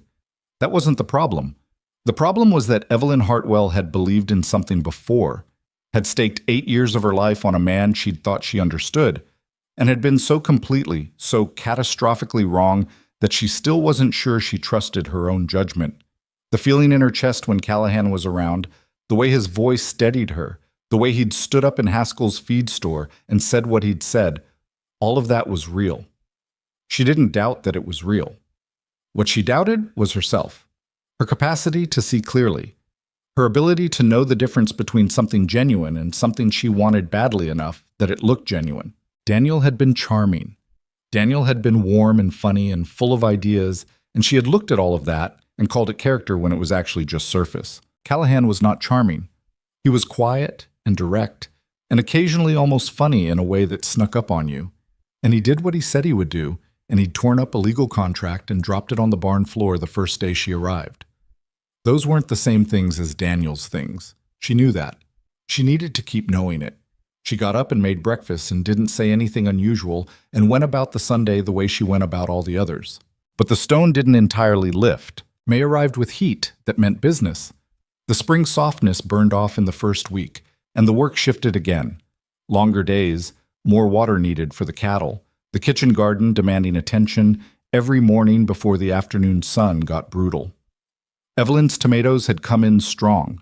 The beans were producing more than 4 people could eat, and she'd started trading the surplus with Agnes Cole's boarding house in town, which felt like a small satisfaction she hadn't expected. Agnes Cole herself had turned out to be nothing like Evelyn had assumed.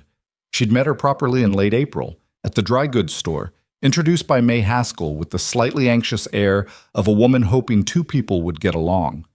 Agnes was a compact, direct woman in her 50s with gray in her hair and a handshake that meant something. She'd looked at Evelyn straight on and said, "I heard about what happened at Haskell's last month. The whole story, not Pruitt's version."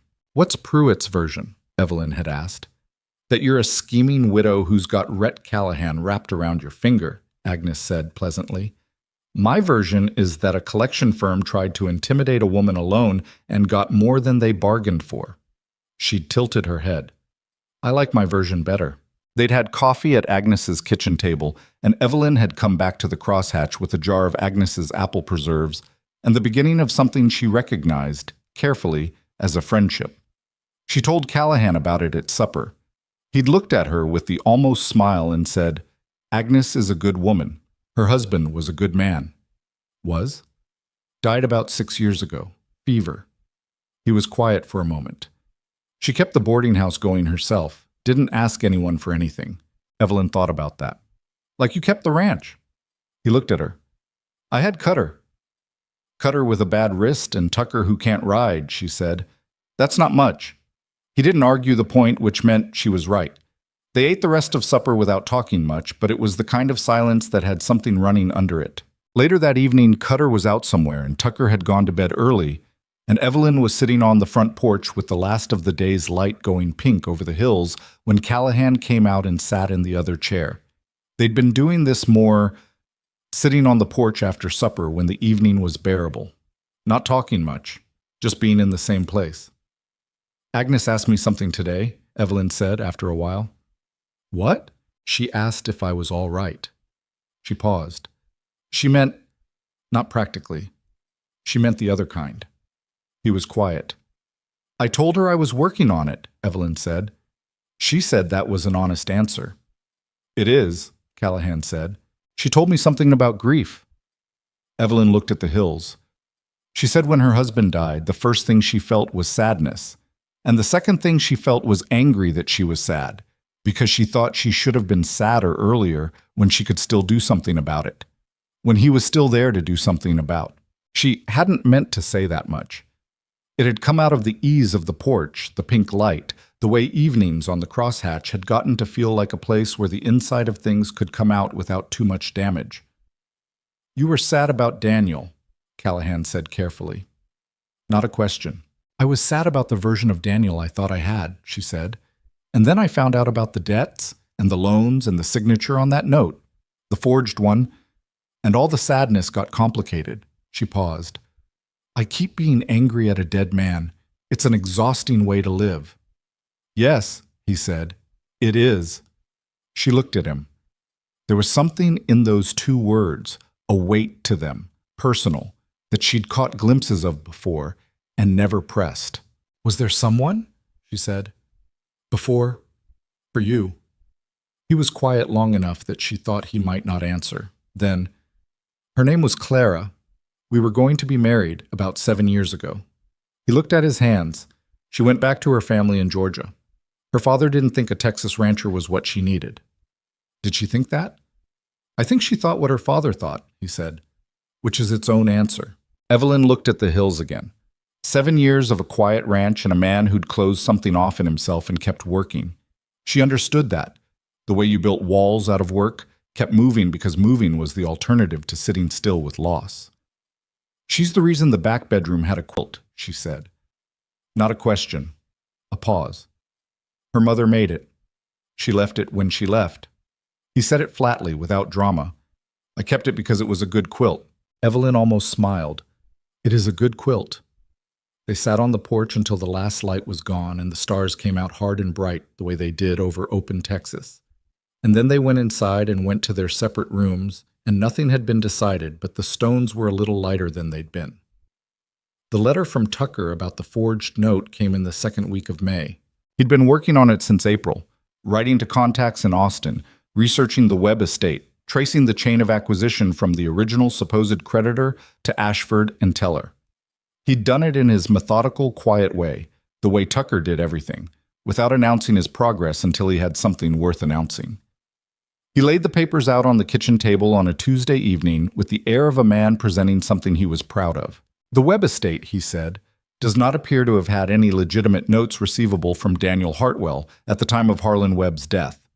I found a probate inventory from the Galveston County records. Webb's estate was listed in 1872, and there's no mention of any note from a D. Hartwell or any Texas debtor of that description. He tapped the paper. What Ashford and Teller acquired from that estate was almost certainly manufactured after the fact. Manufactured by who? Callahan said. That's harder to prove, Tucker said. But the handwriting on the note, I had it looked at by a woman in Austin who does document work for the courts. Her opinion, in writing, is that the note and signature are not consistent with documents known to be genuine from either party. He slid a second paper across. She'll testify to it if it comes to a hearing. Evelyn looked at the papers. The forgery that had been hanging over her for 2 months, given a name, given proof. What does this do to Lorne's case? She said. It makes it essentially worthless, Tucker said. If we file a complaint with the court in Austin about fraudulent debt presentation, Ashford and Teller will have a much larger problem than one contested note.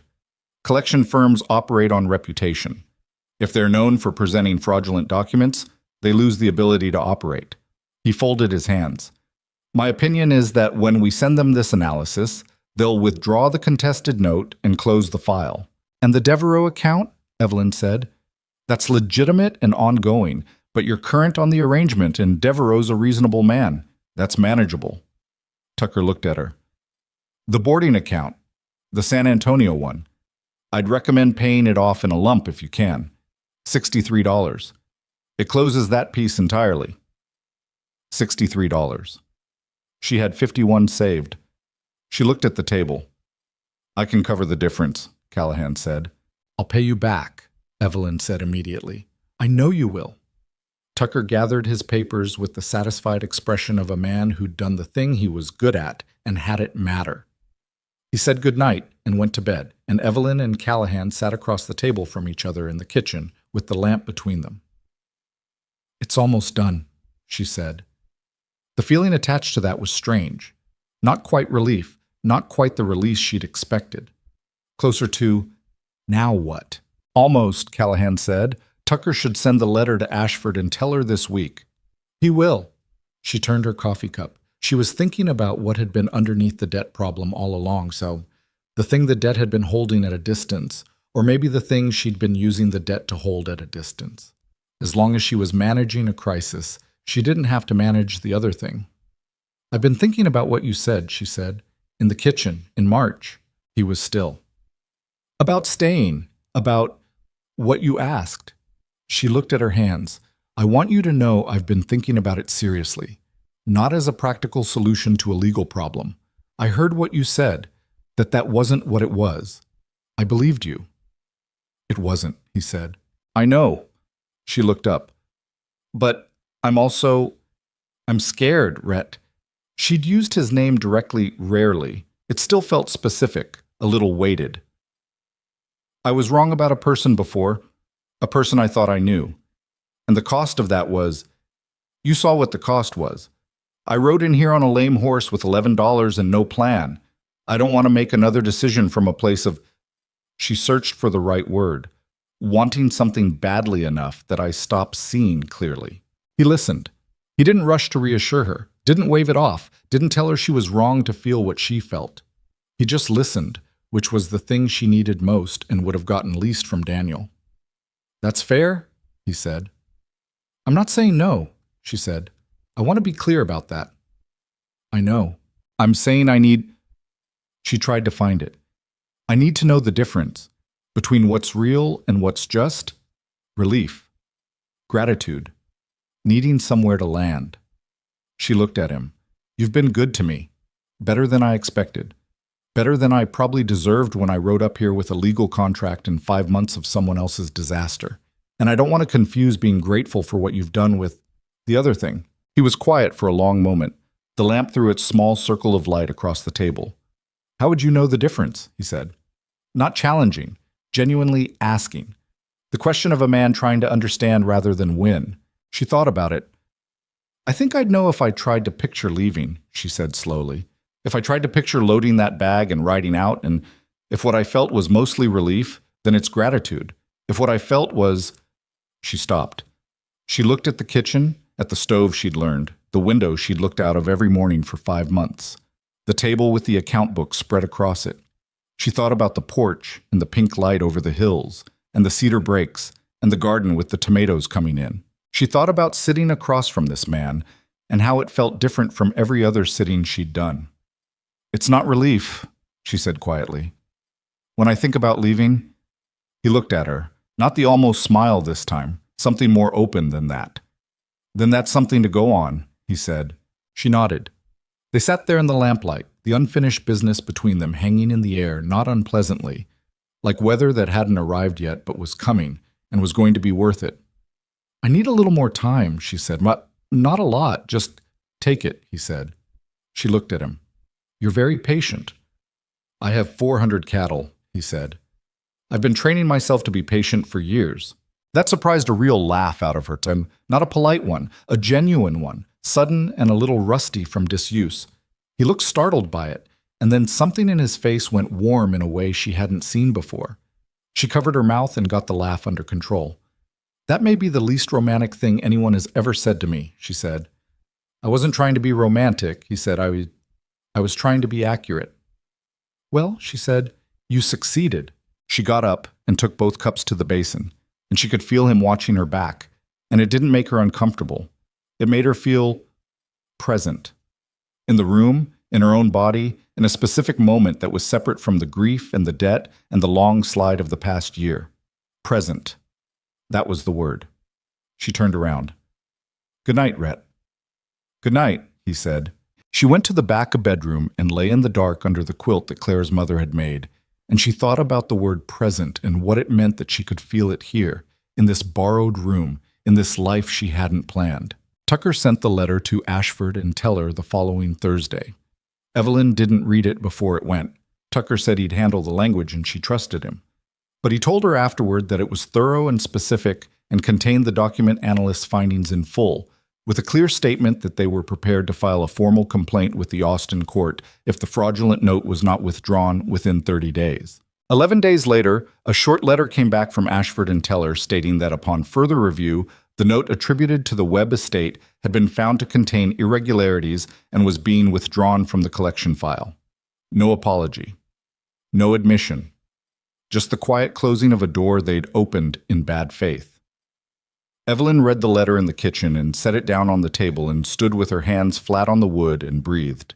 Tucker had said "I told you so" was beneath him, and then said it anyway, and she'd let him. Cutter had opened the whiskey, which he seemed to keep in inexhaustible supply. Callahan had said nothing. He'd read the letter, set it down, and squeezed her shoulder once, brief and specific, his hand there and then not there, and gone back outside. She'd stood in the kitchen holding on to the feeling of that hand on her shoulder long after he was gone. June came in green and wide. The calving that spring had gone well, better than Callahan had projected, and the ranch had the busy, forward-moving feel of a place building toward something. Evelyn had started helping with the account books, at Tucker's request, because Tucker's eyesight was getting worse and the detail work tired him. She'd discovered she was good with numbers, better than she'd known, having never had occasion to use the skill for anything beyond household accounts. She and Tucker worked at the kitchen table in the evenings, the books spread between them, and she'd started to understand the ranch not just as a place she worked, but as an enterprise with a shape to it. One evening in late June, she was going through the ledger when she found the entry from 2 years ago, dated in the spring of 1872. Loan, D. Hartwell, $700. She sat with it. Below it, in different ink, added later, a single word, forgiven. She looked at that word for a long time. Callahan had written it in before he'd ever met her, before she'd ridden up to his gate with her lame horse and her legal contract and her $11. He'd already decided to forgive it. She closed the ledger. She sat in the kitchen with the evening light coming in through the window, and she felt something move in her chest that she recognized now. Not the grief, not the anger, not the gratitude. The other thing. The one she'd been checking against itself for months, testing its weight to see if it was real. It was real. She knew it the way she'd said she would know it. Not because it was convenient, not because she was out of options, not because she was grateful or afraid or needed somewhere to land. She knew it because it had been growing slowly, steadily, in the same way the beans in the garden grew, without drama, without announcement, just getting taller every morning until one day you looked and they were there. She found him in the barn at dusk, checking the horses for the night. The barn had the familiar smell of it, hay and leather, and the particular warmth of large animals. She stood in the door. He turned when he heard her. She said, "I know the difference now." He went still. "I've been thinking about leaving the way I said I would. I've been trying to picture it clearly, and what I feel is not relief. Not close to relief." She looked at him across the length of the barn. "I feel like I'd be leaving something I want." He put down what he was holding. He walked toward her with the unhurried ease of a man on his own ground and stopped a few feet from her. "That was what you needed to know?" he said. "Yes." He looked at her. "And now you know it." "Yes. So what do you want to do with it?" She had thought about how this conversation would go, and now that it was happening, she found that she didn't want to manage it. She was tired of managing things. "I want to say yes," she said, "to what you asked, if it's still on offer." He looked at her for a moment, just looked at her, not hurried, not performing anything. Then he said, "It's still on offer." She breathed out. She hadn't realized she'd been holding her breath. "I'm not going to be easy," she said, because she needed to be honest and because she was constitutionally incapable of letting important moments be completely clean. "I'm still working on the Daniel situation, the anger. I don't sleep well sometimes. I have opinions about the account books that Tucker says are unnecessary." "Tucker says a lot of things," Callahan said. "I'm serious." "I know you are." Something in his face had gone warm again, the way it had in the kitchen the night she'd laughed. "You think I've been living with you for 6 months and I don't know who you are?"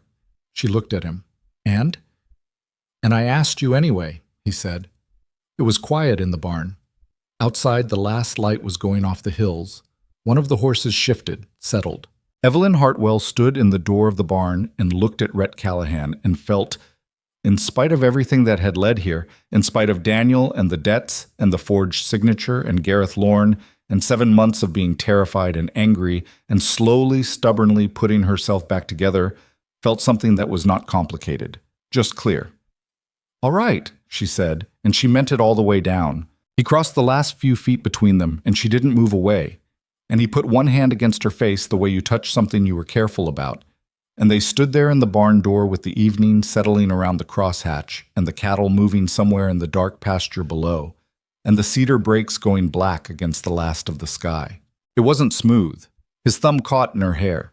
She put her hand against his chest and felt his heart going hard under her palm, which meant he was not as calm as he looked, which made her feel better about the fact that she was not calm at all. "We should tell Tucker," she said, against his shoulder. "Tucker already knows," Callahan said. She pulled back slightly. "How does Tucker already know?" "Because Tucker knows everything that happens in this house approximately 48 hours before it happens," Callahan said. "It's how he is." She thought about Tucker at the kitchen table with his books and his careful expression and his habit of being elsewhere when he wasn't needed. He's going to be insufferable about it. Probably. Cutter's going to open the whiskey again. Definitely. She laughed, and he laughed too. A real laugh, low and surprised, as if he hadn't expected it to come out.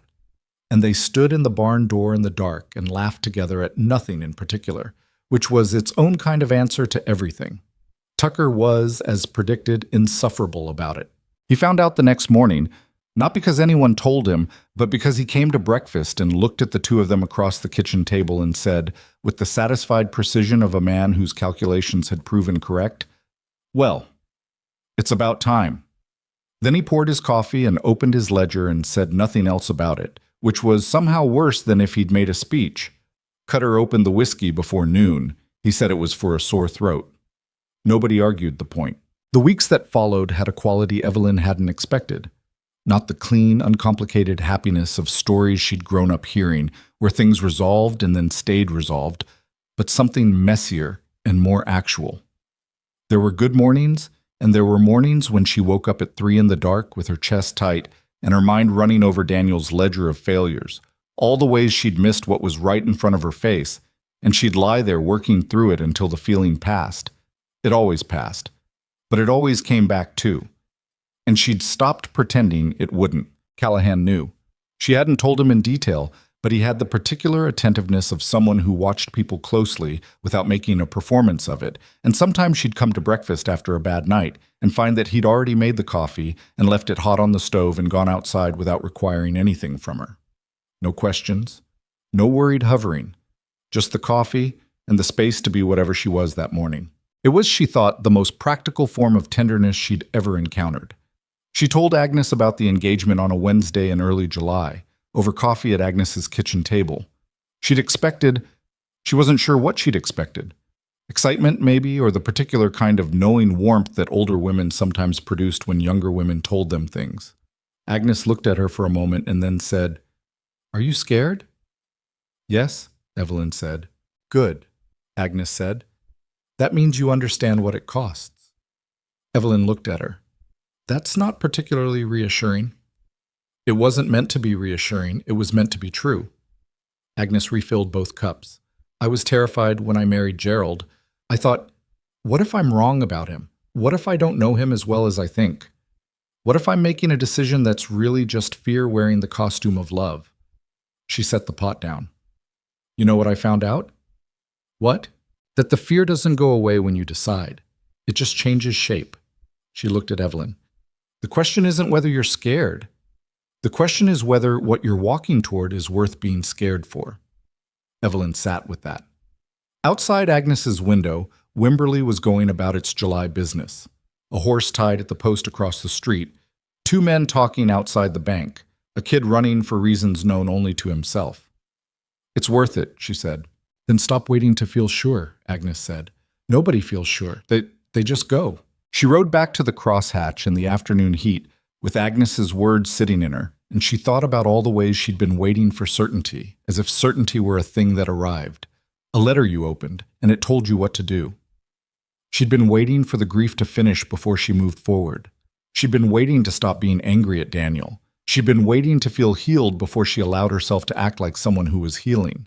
The frontier that had brought her here, all that open Texas land between San Marcos and Hays County, 3 days on a lame horse with a legal contract and $11, had never offered her certainty. It had offered her a gate. She'd ridden through it. She could do that again. The wedding was set for the first Saturday in August. It was not going to be elaborate, which suited both of them. Callahan had said, when they discussed it, that he didn't need an audience, just a witness. And she'd said she agreed, and then Agnes had gotten involved. And the guest list had quietly expanded to include the Haskells and Tom Aldridge from the bank, and 2 neighboring ranching families whose names Evelyn was still learning. It was still small by most measures.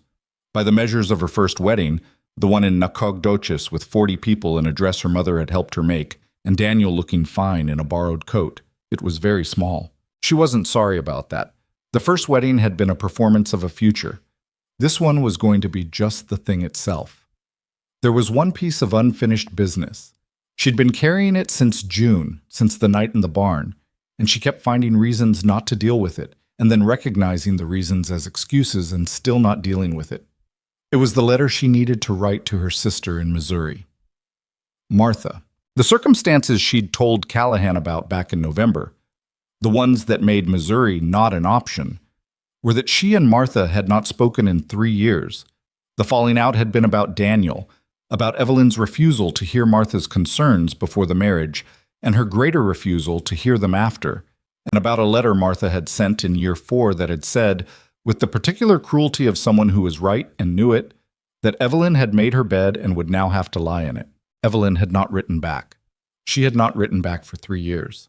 She sat down with paper and pen on a Tuesday evening in late July, with the lamp burning low and the house quiet around her, and she wrote the letter. She didn't explain everything: the debts, Lorne, the forged signature, the 7 months on the crosshatch. Some of it she did explain because Martha deserved to know, but she kept it short because the point of the letter was not the story. The point was the end of it. "I'm getting married again," she wrote. "His name is Rhett Callahan, and he is a rancher in Hayes County, and he is a good man. I know you'll want to say something about my judgment, and I want to tell you that I've thought about that carefully, and I'm going anyway. I'm not writing to ask your permission or your opinion. I'm writing because you're my sister, and I've been stubborn and stupid about that for 3 years, and I don't want to start a new life still carrying the stupid thing. You don't have to write back, but I'd like it if you did." She sealed the letter and addressed it and left it on the table for the morning post and went to bed and slept without waking, which felt like its own kind of answer. The Saturday morning of the wedding came in clear and dry and hot, the way Texas in August announced itself without apology. Evelyn stood in the back bedroom and looked at herself in the small mirror and assessed the situation with the honesty she'd been practicing. She was 30 years old. She had lines at the corners of her eyes from squinting in the Texas sun, and her hands had gotten harder since November from the work, and her hair was doing something complicated that Agnes's attempts to fix it had only partially resolved. She was wearing a dress she'd made herself from fabric she'd bought in Wimberley, blue, a deep practical blue that she could wear after, which seemed important, not white. She was done with performing things.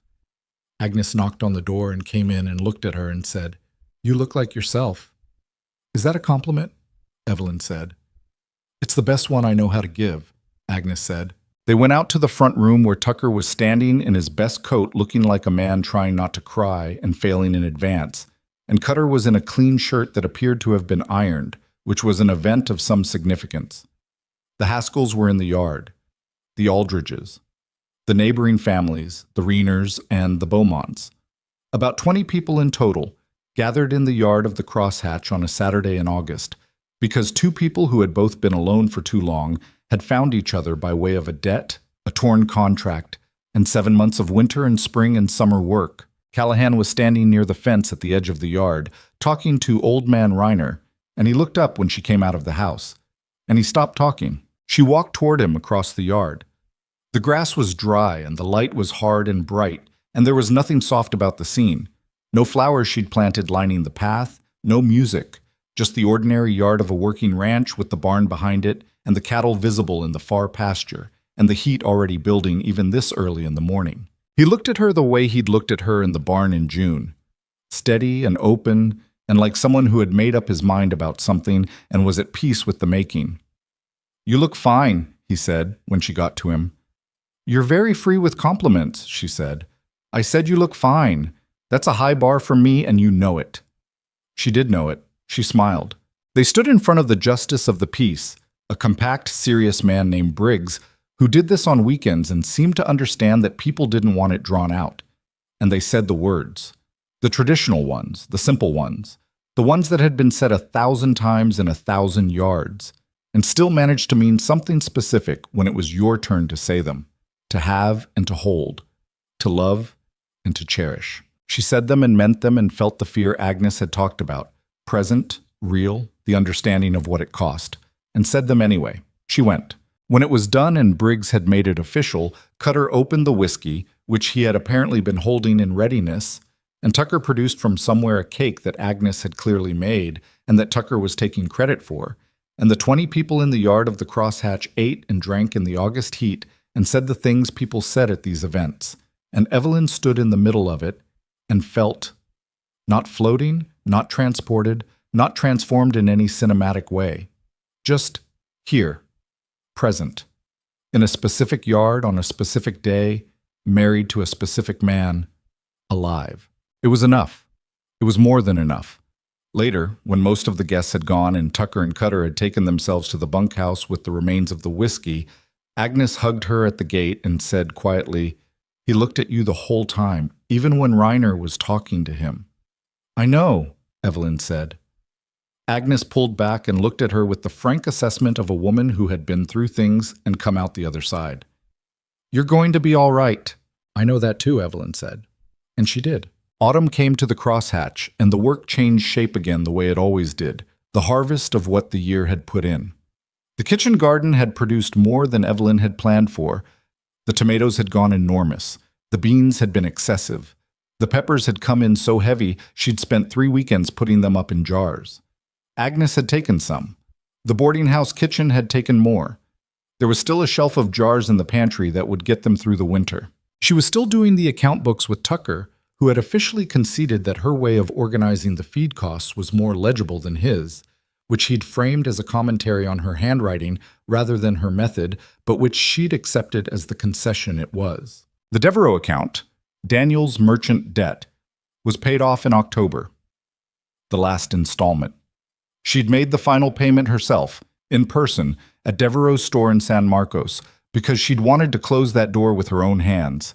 Devereaux had been a stout, decent-looking man who'd shaken her hand and said he was sorry for the circumstances and meant it. She'd thanked him and meant that too, and ridden back to Hayes County with the particular lightness of someone who had finished a long thing. On the way back, she'd stopped at the cemetery on the edge of San Marcos where Daniel was buried. She hadn't planned to. She'd just found herself turning off the road. She stood at the stone for a while. It was plain. She hadn't had money for anything elaborate when he died, and what little there'd been had been eaten up by the most urgent creditors before she'd thought about markers. His name, his dates, nothing else. She stood there and let herself feel the whole of it. The marriage, the years, the version of him she'd loved and the version she'd slowly discovered, and the way those two things lived in her simultaneously and probably always would. She was angry at him still. She thought she might always be angry at him, in some small, persistent way. The way you stayed annoyed at someone who'd inconvenienced you greatly and was no longer around to apologize for it. But she was also something else. She was someone who had come out the other side of what he'd left her with. And what she'd found on the other side was not what she would have planned, not what she would have chosen, but hers. Fully, actually hers.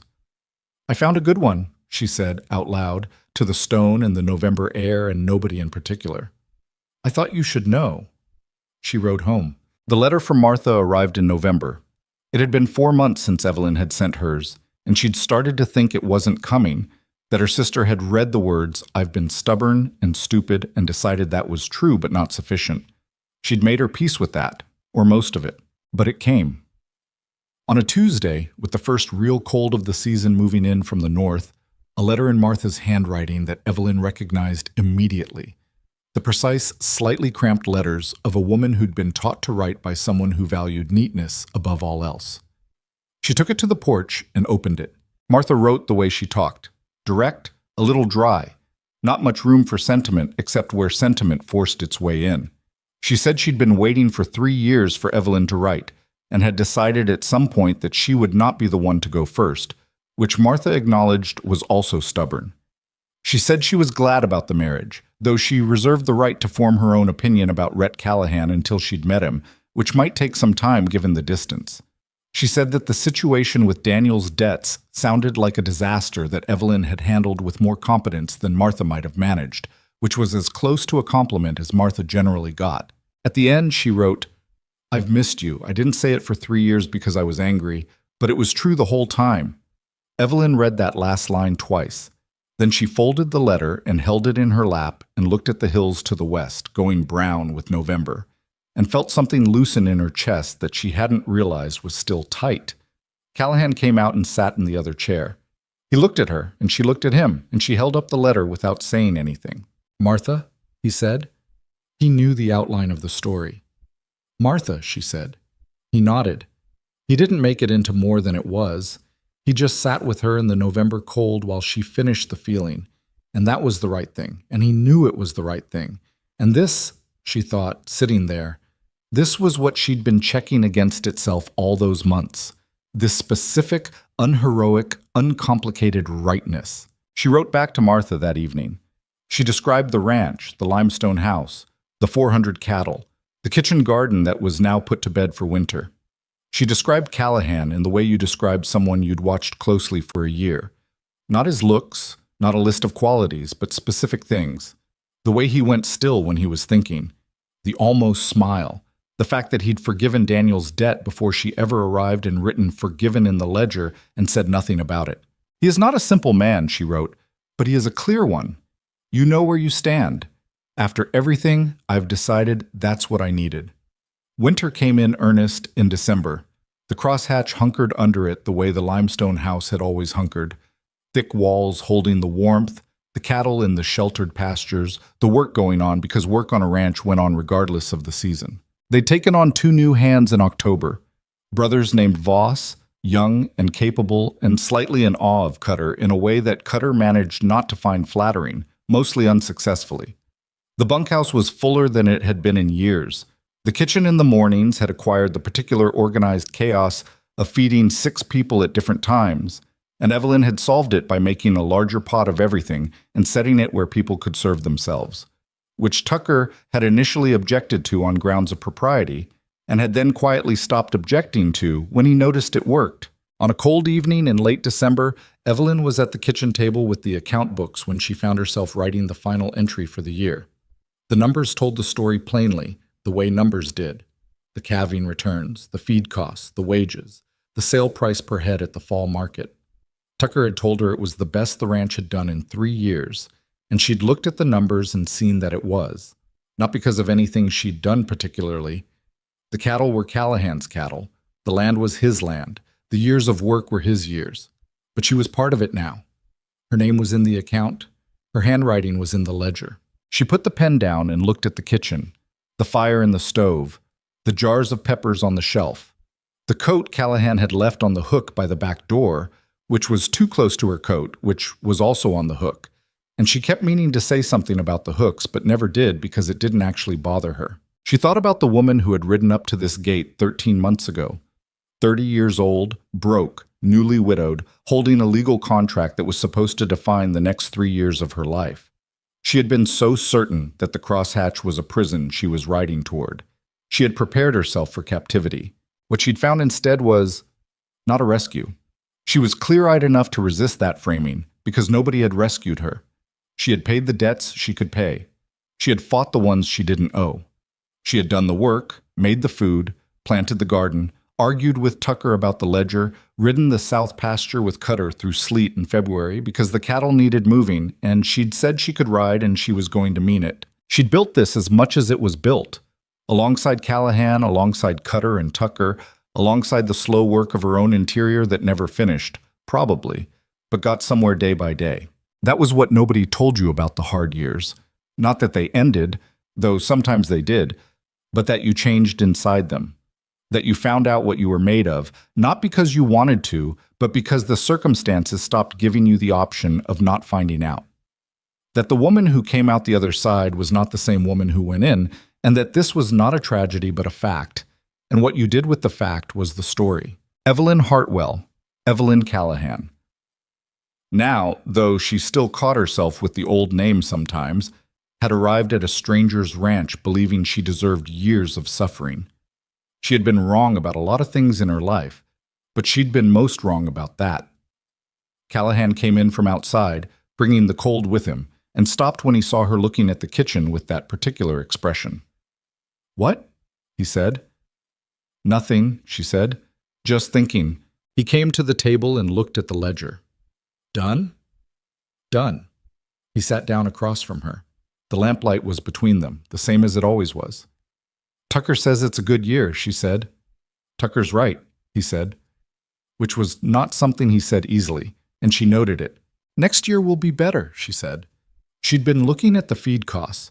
There was a supplier in Austin who was cheaper than the one they were using, and she'd been meaning to raise it with him. "I found something in the accounts that I want to talk to you about." He looked at the ledger, then at her. Now? It can wait until morning. He looked at her with something that had gotten easier between them over the year.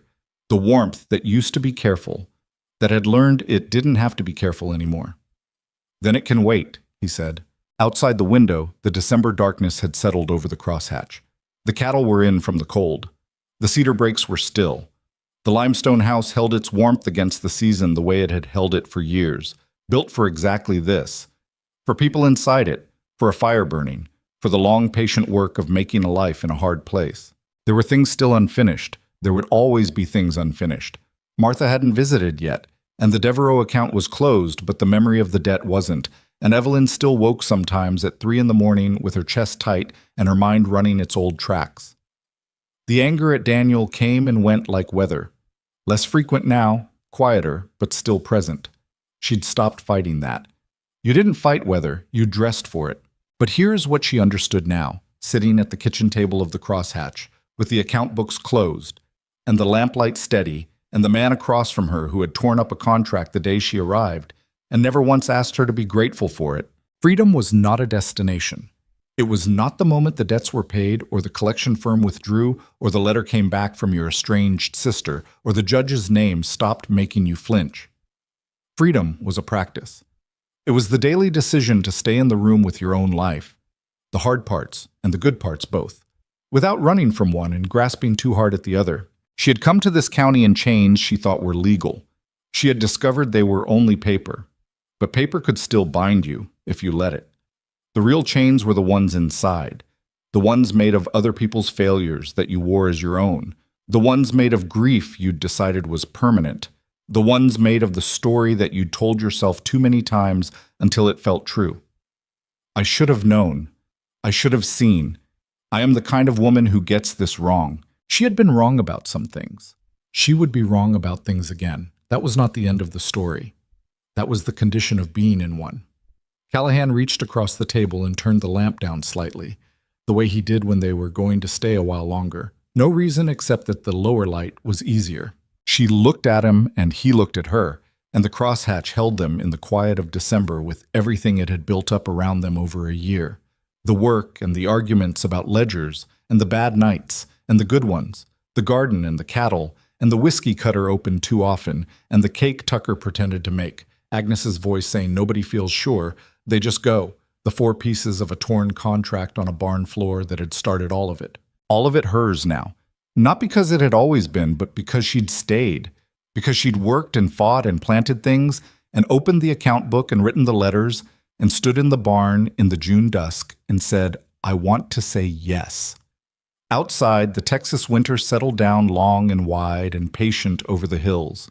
Inside, the lamp burned low, and Evelyn Callahan stayed at the table with her husband and let the year close around her like a door she'd walked through by choice, eyes open, and didn't look back.